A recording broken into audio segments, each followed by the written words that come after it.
my career. In 2002, I seriously thought of quitting journalism altogether. I was fed up of Lutyens Delhi. I hated the system. I don't like the way people co-opt each other, everyone in each other's hair. A system of mutual cooperation, sycophancy, and corruption that I witnessed. It made me so sad, I regretted ever being a journalist. I stand here before you today talking about why we wanted to disrupt TV news. Frankly, here's a man who wanted to quit journalism. I still remember, ladies and gentlemen, one day around 99, when I was a reporter in Delhi, and a man called Ramakant Khalap was the law minister of Goa.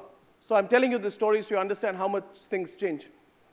Outside gate number 4 of Parliament, in my youthful enthusiasm of a 24, 25-year-old reporter, I took my mic and I asked some questions like I asked now, but maybe, 1/10 the impact. I just took my mic and I was very angry about one particular story, I don't remember which, and I went and told Mr. Khalap, and then Mr. Khalap was the law minister and he brushed me aside, and something I found very insulting in the way that he was talking to me, because I felt he at least needs to respond to me. I may be a young reporter, but I am not exactly a nobody. So I went and thrusting the mic, and he swatted me like a fly. And each time he pushed me back, there's something that I felt angry with, so I put the mic right inside his car, and I did not let him roll the windows of his car. And asked him that question. I don't know what I did, but I went back, and when I reached my office, I was told that the Law Minister of India has complained against your insane and despicable conduct. And I said that, there was a legitimate story that I was following. I don't think I've done anything wrong. I needed to get the Law Minister's version on the story. Sir, I'm fine. I don't think I've done anything wrong. And they said, no, this is not the way in which reporters should behave. You will go and apologize to the minister. And I want to tell you today, I went and apologized to the minister. I didn't go down on bended knee.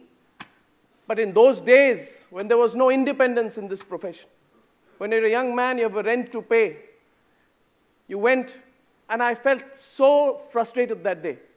Because we don't join this profession to apologize to ministers, but that's exactly what I did. And this is one of the many instances which made me seriously consider quitting this profession. You're asking me how I disrupted TV news. My friend Partho, sitting here, we launched Times Now. And we know what a gigantic failure it was in the first few months. Today, everybody looks at a big brand, but we were the biggest failure in news. There was one minister, we had proof that this particular minister had taken commissions for defense deals and was writing for companies in private capacity to push for big defense companies. And when my reporter went to ask that minister the question, saying, ma'am, I have proof that you have been fronting for defense companies, but you weren't even in the defense ministry. What on earth does this minister, who has something to do with something completely a non-economic ministry, what are you doing fronting for some big defense companies? The minister held the mic and said, push it aside. Said, you guys, who are you? You're Times Now? Nobody watches you. You're at Times Now. You should call yourself Times When. It's not funny.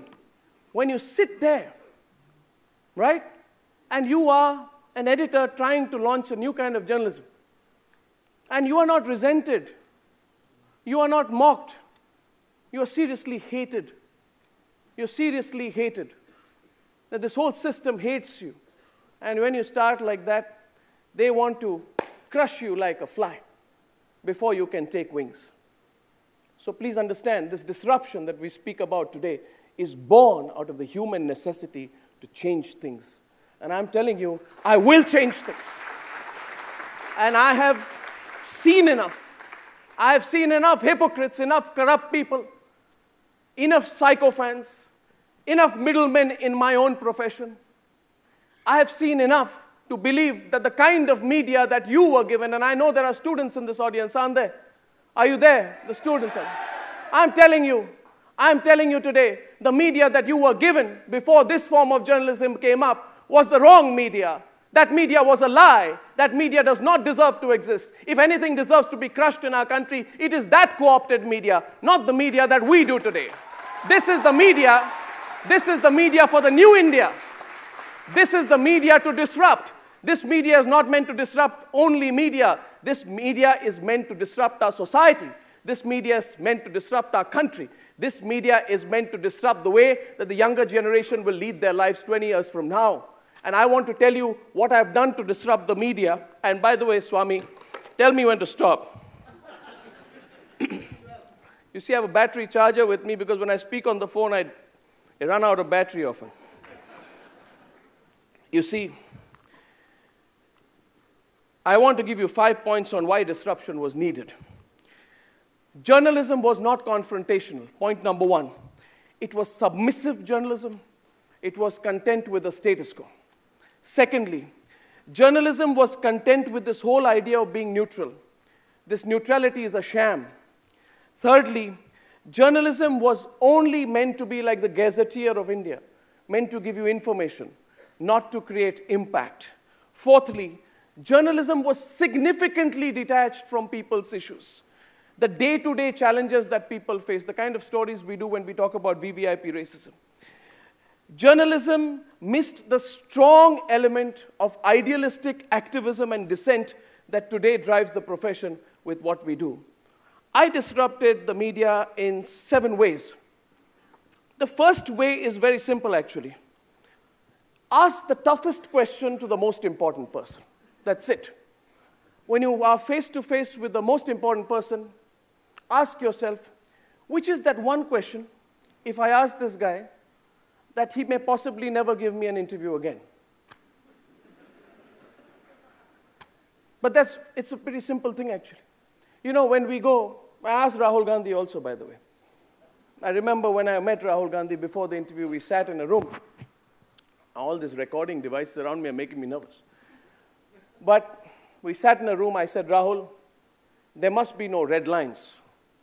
And he said, yes, no red lines. I said, we talk about anything. He said, anything. That's how that interview happened. So we sit, whether it's Rahul Gandhi or Narendra Modi or Srinivasan or anyone, you basically ask yourself, which is the one question which that person really does not want to be asked? And do I have the courage to ask that question in as clear and simple a way as possible? Let me give you an example. Lalit Gate. If you followed Lalit Gate, what happened on the 14th of June 2015 that at 5 minutes past 9 we broke a story called Lalit Gate. Within 15 minutes of that, Sushma Swaraj had admitted that she had helped Lalit Modi. And for the next 20 days, we debated again and again and again about the story. We discussed Sushma Swaraj, then we discussed Vasundhara Raje Scindia, then we discussed the Vyapam scam, relentlessly for 20 days in power. We asked the toughest question to the persons who matter. When Sushma Swaraj was at a public event, we continued to follow her. We told 2 of our reporters to put 2 mics on both sides to ensure that she gives us an answer. Now, we don't really need to do this, but we believe that when Sushma Swaraj refuses to give you an answer, the body language itself tells you a different story. The similar experience I had with a person called Manmohan Singh.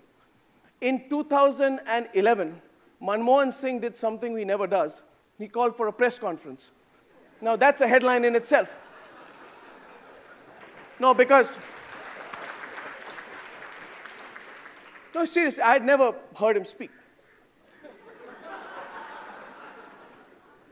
He speaks like a ventriloquist, you know. You can't make out what he's saying. But in any case, the most important thing was that he was never speaking anyway. The Prime Minister of India decides to speak. And so I was very excited. It was my first time. I was going to the Prime Minister's office. I don't like to go to all the Lutyens Delhi places, but I went because someone told me this is going to be a televised press conference. So I went for the press conference. And there were 14 editors around a big table. The Prime Minister came, lot of pageantry, and each one of us was allowed to ask a question. And for some reason, I became editor number 13. And I had about 5 bodyguards around me from the time I entered. It was a very hostile atmosphere because we had broken about 6 camps before that. You may have heard of some of them. We showed you CWG, remember 2G, Devas ISRO. Adarsh was turned into Kargil for profit. There was the Aircel Maxis scam, a succession of scams at that period. So when we went in, there were 13 editors, and all of them had this strange conversation with Manmohan Singh. Somebody said, Mr. Manmohan Singh, you know, this is how you should run the economy. This is what you should do about inflation. The Prime Minister nodded. It was a nice, convivial conversation. Not one of those people asked about the scam. This whole country outside on television was talking only and only about scams, but not one person was asking the Prime Minister of India about a scam. And I was tearing my hair apart thinking, where have I landed? Is this India? The editor number 11 even asked the Prime Minister, Pradhan Mantriji, what is your message for Sachin Tendulkar? Because Sachin Tendulkar had scored a century or something the day before. And I was completely zapped. I said, is this the media that I'm a part of? It embarrasses me. It truly embarrasses me. And that is the time when I asked that question, a clip of which was paid off here. And when I asked that question, a person who's the Prime Minister's media advisor behaved like his personal bouncer and tried to stop me from asking the questions and said, this is not an inquisition of the Prime Minister. You can't talk to the Prime Minister of India like that. Who says I can't talk to the Prime Minister of India like that? Where are those rules written? Why should I be submissive? Why should I be nice? Why should I ask the Prime Minister about the weather, give him advice on the economy, ask him questions about Sachin Tendulkar? Where is it written? Why can't I talk to the Prime Minister like he's just another citizen of India? You see, that is one basic question. So when I get an opportunity to do an interview nowadays, I ask myself, the fundamental first rule of disruption is very simple. Look at that person and ask himself, what is the question he doesn't want to be asked? Now, whether it is Amitabh Bachchan doesn't want to be asked about Salman Khan, or whether it is Rahul Gandhi, well, number of questions with Rahul Gandhi. There's always that one thing. And the second thing is that, you know, this rubbish that has been floated about neutrality. What is neutrality? Am I going to present a Wikipedia on television? I don't believe in it. I went to a Wikipedia conference and I said that. Who defines this neutrality? You see, this is a dated 17th century belief that journalism is not journalism. It is meant to be the role of what in the Mughal era was a town crier. You know, the king has said this, please come here. I'm not a town crier, and I never will be. The second point is basically behind this talk about neutrality. If you want to be seriously neutral, I believe you, I would respect you. But I suspect that behind this whole concept of neutrality is a tendency to play safe, to be guarded, you know, not to play the shot, almost as if you're going to hit the century and then let 100 balls go after that. Neutrality, ladies and gentlemen, and this is my view, is a weakness because it perpetuates a status quo. It doesn't change it. Neutrality is a weakness because it has no impact. And journalism is an exercise in absolute futility in the absence of impact. So let me ask you this. If I was to present all of you today in an obvious choice between right and wrong, when facts stare you in the face, when it is black and white, what will you choose to do? Will you sit somewhere in the middle, be a fence sitter, and then say, I am being neutral? To sit on a fence in the absence of any ambiguity on a matter of public interest, and I'm just going to give you a couple of examples on that, is basically nothing short of a crime itself. Now, the example that I can tell you is the example of a person called Yaqub Memon. Right? Now, my question to you is, can you be neutral? I can't.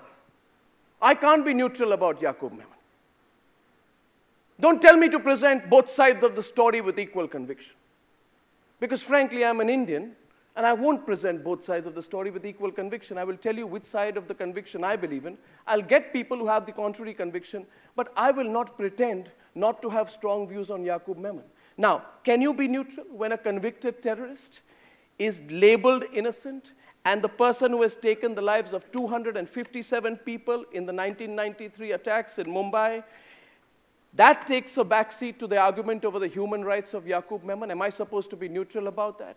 Can you be neutral when a man who's labeled an architect of the worst terror attack that this country has ever seen is projected like a victim of persecution by our bad Indian system? And can you be neutral when vote bank politics, and let's talk Turkey today, let's talk straight, when vote bank politics takes precedence over the law of the land, and every platform in our statute books is used and made available, and an aspersion is made to vitiate the atmosphere so that some politicians can get votes, and we know exactly what was happening in the case of Yaqub Memon. I can't, and can I tell you why I can't be neutral in the case of Yaqub Memon? Because I remember the story of two boys, one named Kareem in Worli, who went to get a cake on her mother's birthday, where the blast killed them both in the case of Yaqub Memon. I would think about that boy who went to get a cake and died in those blasts. I would think today, I'm not going to be a fake, a hypocrite. I'm going to think about Tushar Deshmukh, now 35 years old, who lost his mother in the blast and said hardly anything was left on her body. I'm not going to stand somewhere in the middle and say, you know what? I believe in being neutral. Because behind that veneer of neutrality, and I'm telling you, be neutral on politics. Be neutral between political parties. But when there's a wrong happening before you, I think being quiet is not neutrality, it's weakness. Let me take another example. Can you be neutral when Mulayam Singh Yadav rides into Rampur on his Victorian buggy, worth millions, for his 75th birthday, cuts a 75-foot cake, and celebrates while 750 farmers commit suicide in 2013 in Uttar Pradesh? Am I supposed to be neutral on that? I'm sorry. If there are journalists who are neutral, may they be blessed for what they are doing. But as far as I'm concerned, I don't believe in that form of neutrality. I just don't. I find that form of neutrality insufferable. And it's not real, and to be honest, it's not truthful. The third thing that we do on disruption is that we like to take a mic and we like to doorstep politicians. Now, that act is actually a very democratic act. You just take a mic and you run as far as you can in a very athletic fashion behind the politician. Now, I'll tell you a joke. This started way back in 1995, and at that point of time, many of us who were in our, 20, 21 years old became reporters. And we used to enjoy running behind politicians. We were very unaware. One reporter once ran behind a person who came out of gate number 1 in Parliament. And, sir, what do you think about what happened in Parliament today? And the person gave a long answer and then started shuffling and moving towards his car. And then the reporter says, oh, by the way, sir, what's your full name? The person said, I'm Indrajit Gupta, and I'm the Home Minister of India. Now, that was where we started. But things have changed. Nowadays, we do nice things. Like one of the best examples of doorstepping was when a person called A. Raja was doorstepped on the 10th of November 2010 over the 2G scam. It's compulsive viewing for anyone who wants to understand what disruption is. Please see that fantastic, about 75-second sequence of Raja getting out of his car and going into the airport. But then go back, slow-mo it, look at it again. Then go back, slow-mo it, and zoom, and look at Raja's face. That will tell you what disruption is. Raja doesn't like that. Because let me tell you, on the day Prema Sridevi of Times Now stopped Raja, she was the only reporter who was stopping Raja like that. That time, in November of 2010, everybody in the system was telling us, you're messing around with the wrong kind of people. And they said to us, they're going to get after you. Stop your reporters from doing this. Don't pursue the story so hard. But how do you tell a 25-year-old reporter in whose eyes you see your own story 10 years back? How do you tell that reporter? Restrain yourself. Don't ask the question. Don't upset the politician. Play safe. Should I tell them to play safe, ladies and gentlemen? My question is to you. No. I have the option, one word from an editor. You know, Prema, don't hassle the guy. You don't need to tell him, don't hassle the guy. In other words, it may, don't bother him. Otherwise, you can tell Prema, go after the story. You're not getting Raja, catch him at the airport. Go there half an hour before. Catch him, ask the question. Block him if required. Say, please answer my question, Mr. Raja. You know something? I remember I started my career covering a case called the Jain Hawala case. Some of the older people in the audience would remember that happened in 1995. I just started my career as a reporter. And you know, in that Jain Hawala case, there's this place called Tis Hazari Courts in Delhi. Hot and grimy. It's a very, very difficult atmosphere. A number of politicians anyway in a bad mood are coming in and out. And you are putting your mic in front of each one of those guys who is in that scam and says, sir, aapko kaisa lag raha hai? How do you feel? The guy pushes you aside. Some policemen push you aside. Every day you're pushed aside. But behind your attempt to ask a question is a youthful idealism that it is your job to ask that question. Then suddenly you enter the same profession which you had prepared for, which you had studied for, which you had read about, which you had idolized. You'd read about the Watergate scam. You'd read about all the big stories. You'd read about Chitra Subramaniam. And you thought that when you will become a journalist, you will take that forward. But when you joined that profession, you were told, just keep quiet and shut up and don't take chances. Now, what am I doing? I'm simply saying the time has come to take chances. The time has come to not shut up. The time has come to speak. The time has come to doorstep. So within that wonderful thing called doorstepping, which is disruption number 3, and let me tell you, it is unique in India. Even in America, which they say has an evolved media system, I haven't seen that. There's something wonderful, isn't it? When Subodh Kant Sahai walks out of a press conference and everybody, the security guards tell the journalist, hut, hut, hut. And then the journalist pushes his mic and says, tell me, Subodh Kant Sahai ji, did you recommend a coal block for your brother? And the security person says, hut, hut, hut. And you say, tell me, Subodh Kant Sahai ji, did you recommend a coal block for your brother?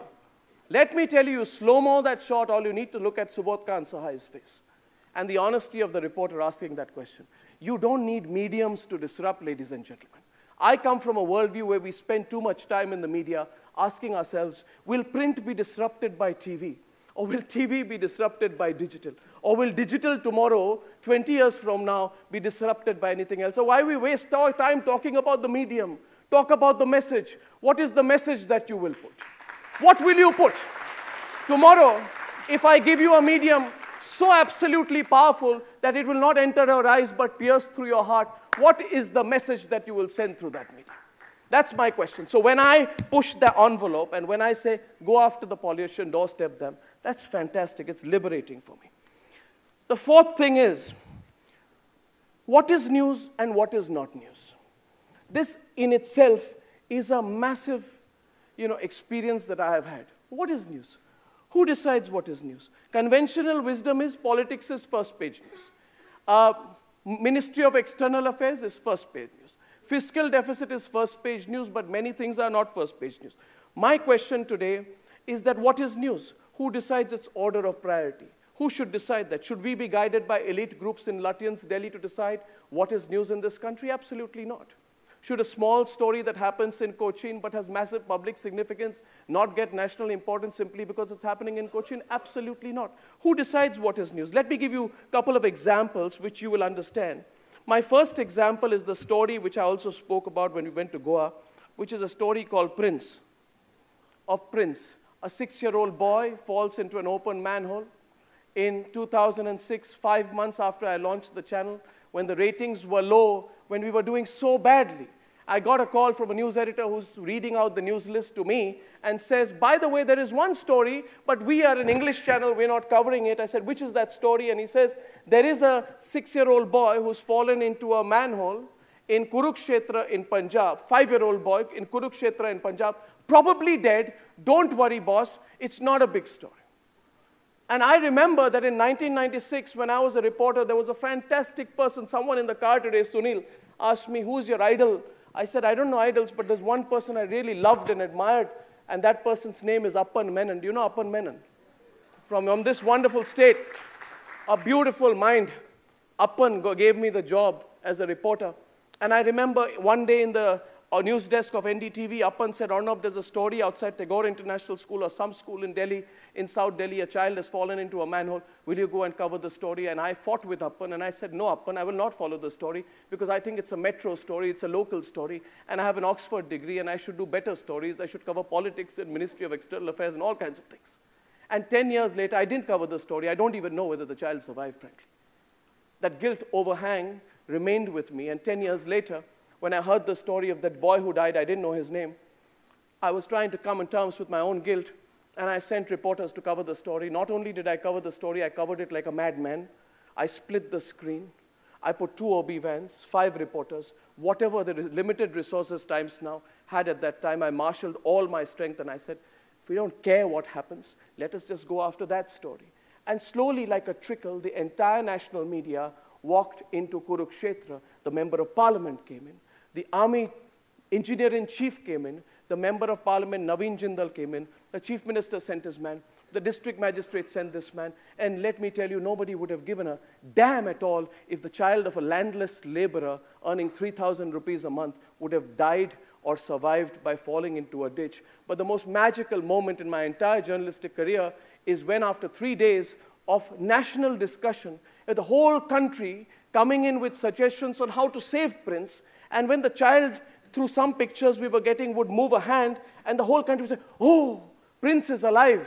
And when Prince came out, eventually, I remember an army soldier picked Prince in his hands, and he covered him with cloth and was taking him out. And then after 15 minutes, and the whole office was like praying, we don't know how Prince is. After 15 minutes, somebody comes out and says, Prince is fine. And the whole office started crying. The whole office. Life teaches you journalism. What journalism will you teach in a journalism school? But you realize that day when Prince came alive, the whole newsroom of Times Now was crying. You know why? Because for 4 days before that, Lutyens' Delhi media was castigating us for covering the story of that boy.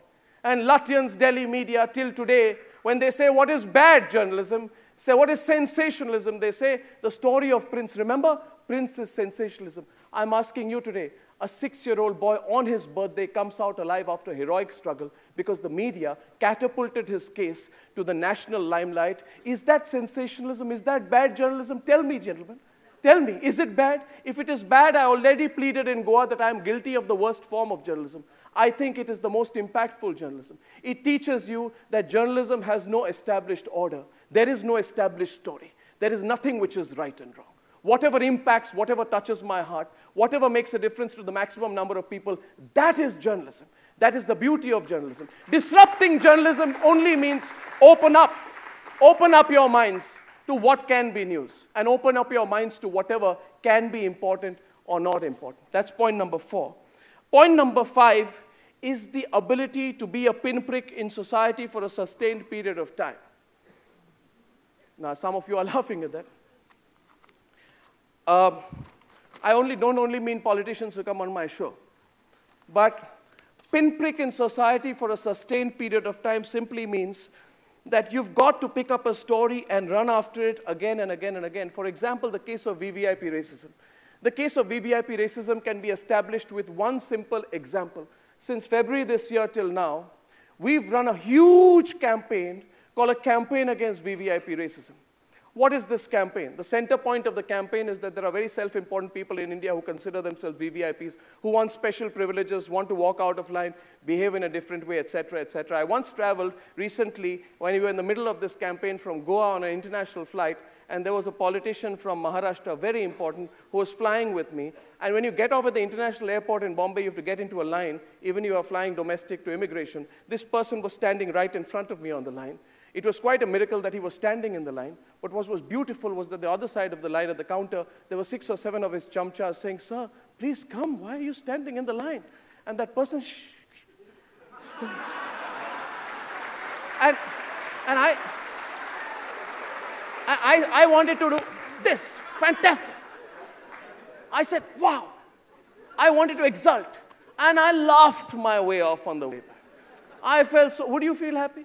And then, you're burning inside. I have been thrown aside so many times. My father, so many times, I stand with my father at Guwahati airport, and some self-important politician, hut, and I want to tell him, who the hell are you? My 75-year-old father has been in the army. How dare you treat him like that? But these politicians, they don't give a damn. Have you experienced that ever? I've experienced it so many times. So many times. So when I'm doing this, that guy is aware that this pinprick in society exists.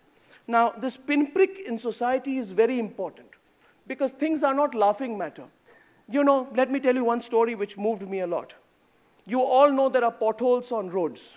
Now, it's a very small story. Channels doing potholes on road stories will be considered to be mad 7 years back.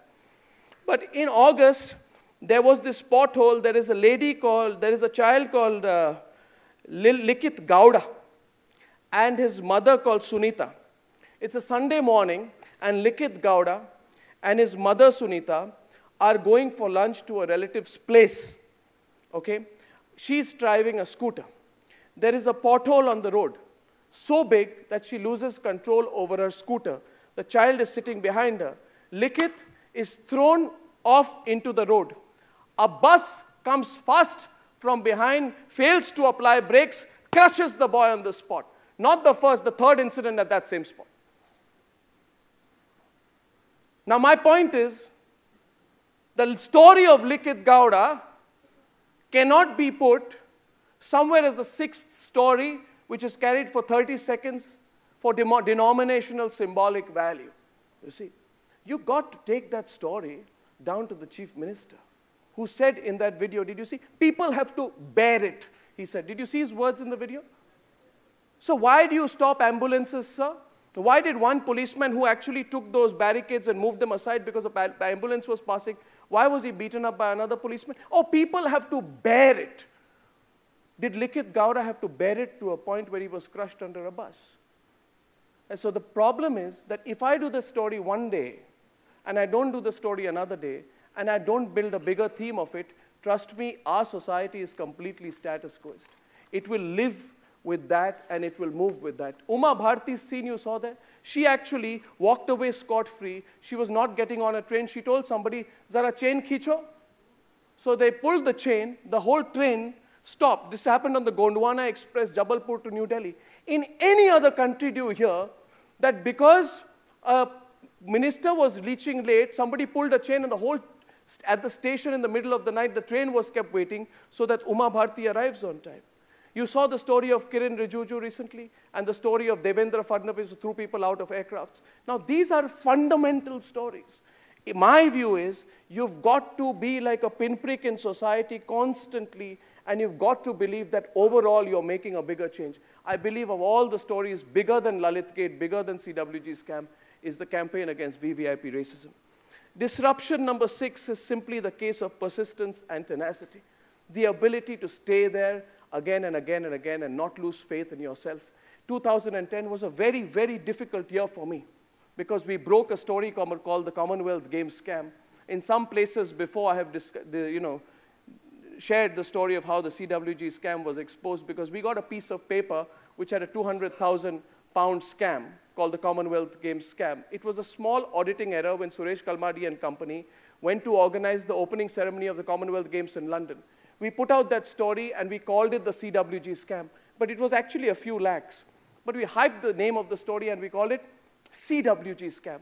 You see, as they say, what's in a name? If you want to catch a politician, it's all in a name. Why was Ashok Chavan, even today Ashok Chavan does not know why he resigned as Chief Minister of Maharashtra. Can I tell you why? One day he called me at 8:35 p.m. and he said to me, "Mr. Goswami, ye story band kijiye." That's the way they used to talk 5 years back. So I said, "Ye story band nahi ho sakti." And I told him it's like a teer. Jo ek bar, once you shoot the teer out of your bow, which is you shoot the arrow, it's not going to come back. I told him that, "Sir, I can give you a nicer option. There is an OB van outside your house. I pull the cord. You can go live at 9 o'clock and give your side of the story." For some reason, he never took up that option. But the fact of the matter is, Ashok Chavan resigned because we changed the name of the story. The story was called the environmental clearances over a building. We called the story Kargil for profit. Because at the root of the story was the fact that somebody was using the name of Kargil to build multi-crore flats for themselves. The point is, as direct as you can, go to the nub of the story. Don't be subtle. End up where the end of the chase will get you. Be direct with the politician or with anyone in power, they'll get the message. Try to be squeamish, try to be indirect, nobody's even going to look at you. Trust me. The tenacity simply comes from the fact, now let me tell you about the CWG scam. We put out the story called the CWG scam, and Suresh Kalmadi held a press conference the next day. We were sitting in our office in Mumbai, and we saw Suresh Kalmadi on a screen getting increasingly volatile and angry as he spoke.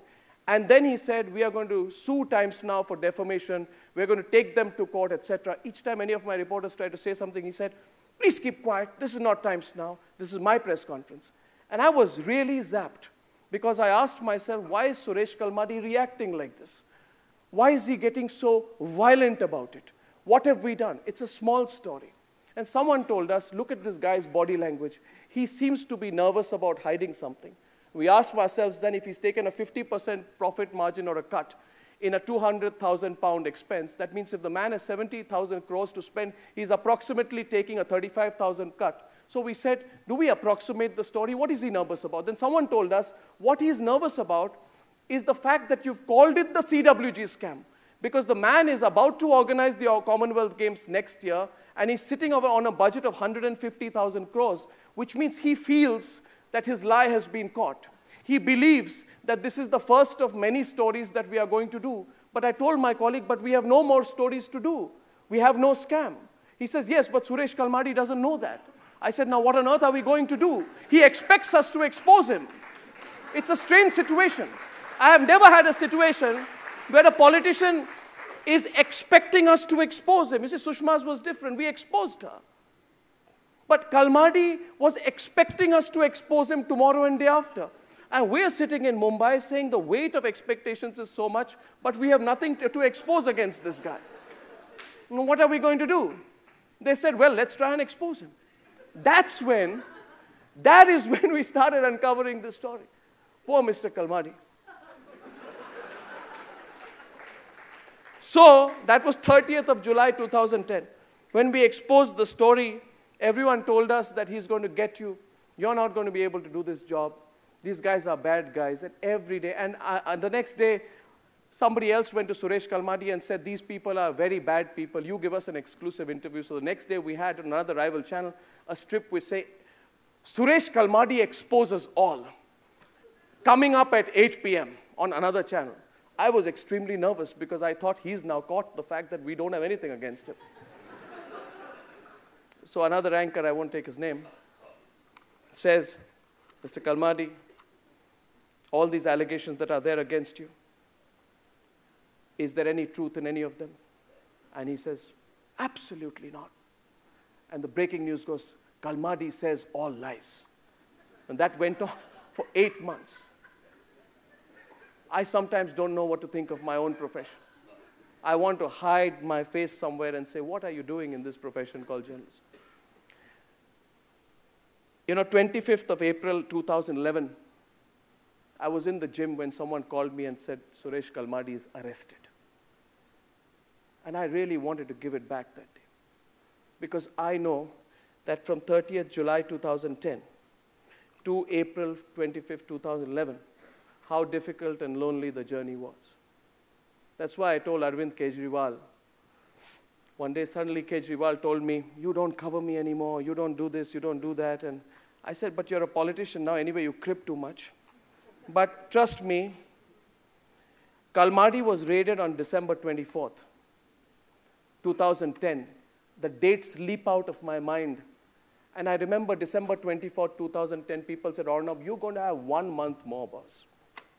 1 month, this guy is going to get you. Taking on Kalmadi means taking on the establishment.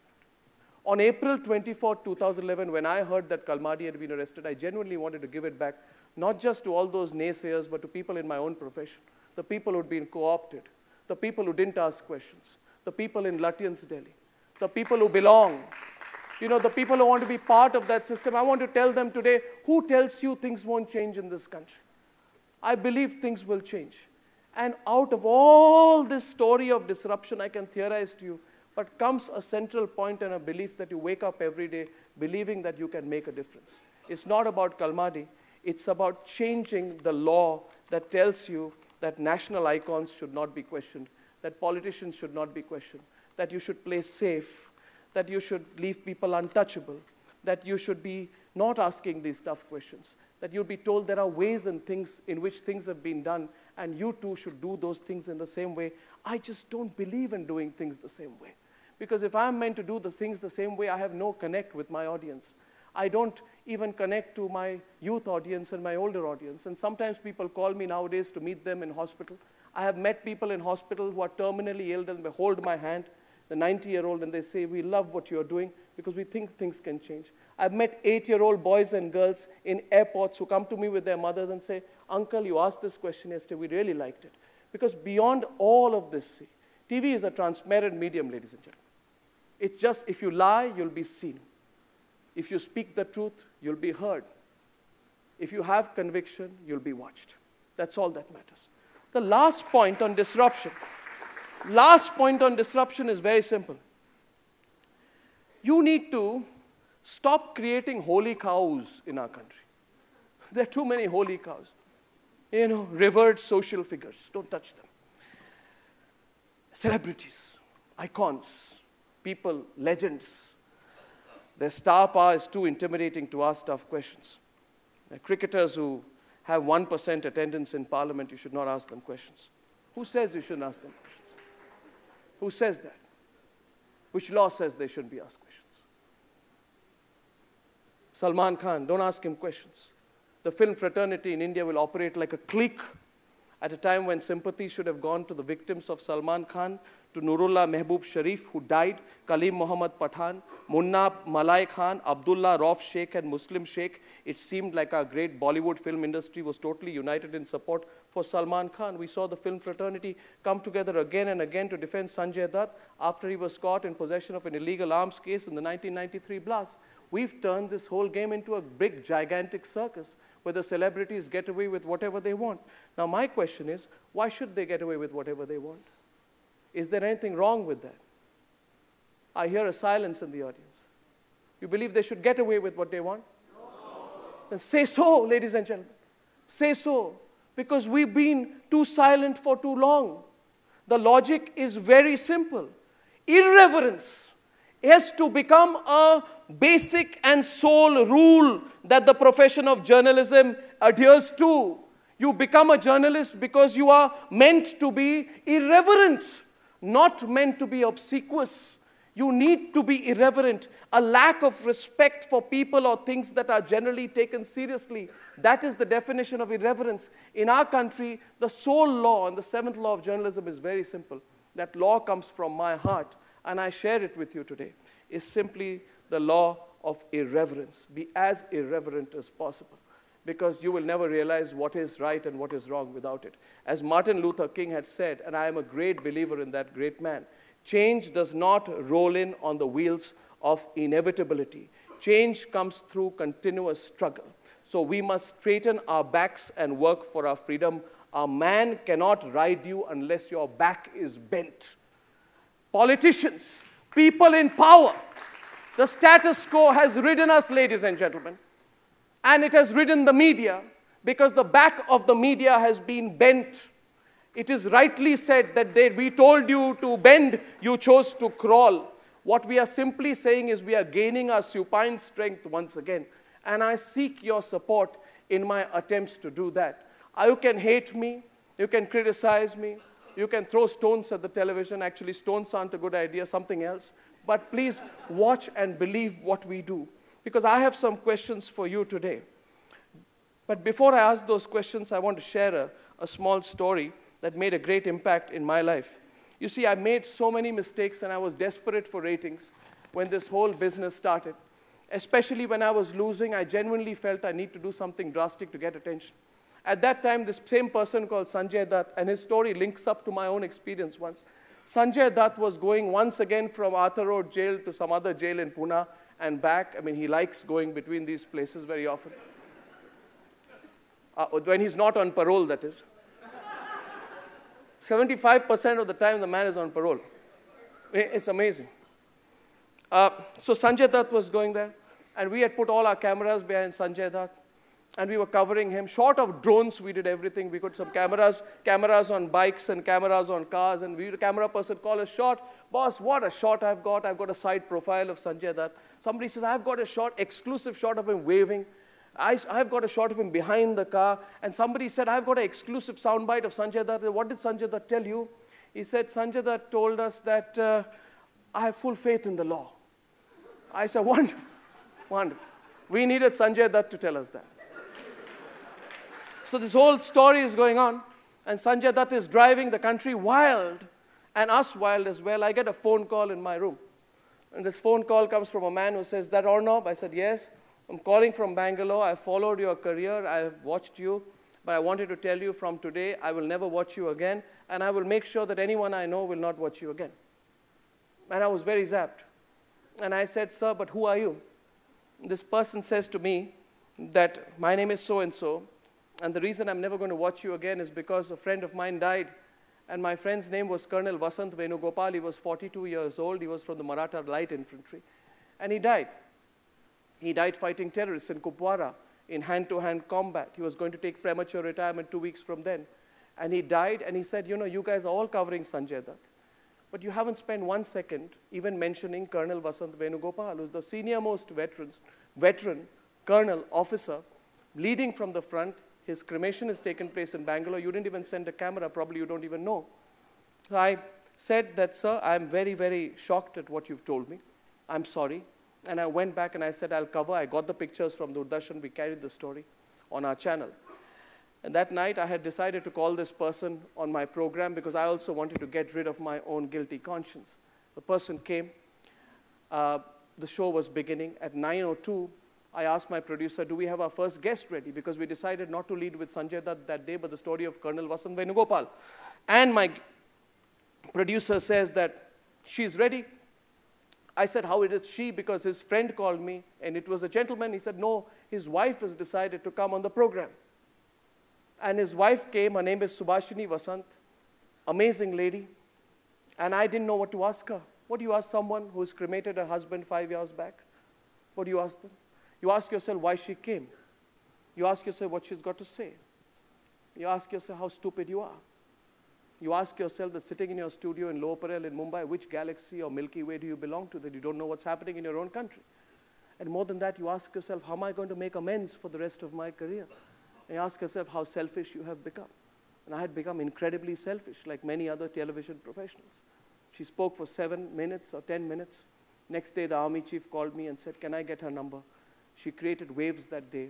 And more than anything else, she silenced me completely. It is that experience which made me realize that there is something more, there is something wrong that I must be doing in my career and some reason why this experience has come to my life. So ladies and gentlemen, I'm just asking you this today. I have shared some examples from my own life and my own career. I believe that from the mistakes that we make and the experience that we have, we go on to do new things. Trust me, ladies and gentlemen. Trust me. Believe me. We are doing new things in Indian media. I can't speak for everyone, but I can tell you, we're doing new things. Come see my newsroom. See the 20-year-old sub-editor. Meet the 28-year-old news editor. See the glint in their eyes. Feel the optimism. Feel the anger. When I am being attacked, by these guys in the studio, my whole office sometimes, they come inside and say, boss, don't take it lying down. Some people ask me, why don't you take it lying down? Because I'm the voice of my team, and my team believes that go and give it back to them if you have nothing to hide. And I tell them that in my life, I have one rule. In my life, I will not take a safety pin from anyone who can oblige me and have an IOU on me later. And I have not done that. If I had done that or any team member had done that, we would not be able to do what we are doing. We are as honest as possible. We are working very hard. And we are, ladies and gentlemen, we are taking it on the chin. Remember this, we are taking it on the chin, not the people who lecture us about good journalism sitting in Greater Kailash. We are taking it on the chin. I know what risks we take. We don't go for pleasant experiences. We do not, ladies and gentlemen, let me tell you, we don't criticize Manmohan Singh after he's out of power. We don't write a book castigating him 6 days before he's about to retire. We don't break Lalit Gate at the end of the tenure of this government. We break it because we believe it whenever it needs to be broken. We take it on the chin because we question these people. And I genuinely want your support. Because I have 5 questions, 6 questions to ask you. Can I ask you questions? Okay. So my first question to you is, do you want a media that asks tough questions or a media that chooses to give a platform to those who ought to be questioned? My second question to you is, do you want a media to be confrontational or do you want your media to be docile and subdued?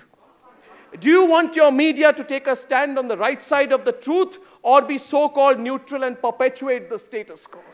Do you want a media to be fearless and unrelenting in the pursuit of the truth or compromising and pliant as it has been in the past? And do you want a media to be loud if required to have an impact? Because if I was quiet, nobody would listen to me. Do you want your media to have an impact and be loud or be worthlessly sober and willing to negotiate? I will not negotiate because I'm not scared anymore.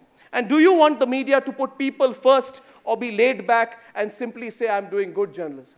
The choice is yours, ladies and gentlemen. The choice is absolutely clear.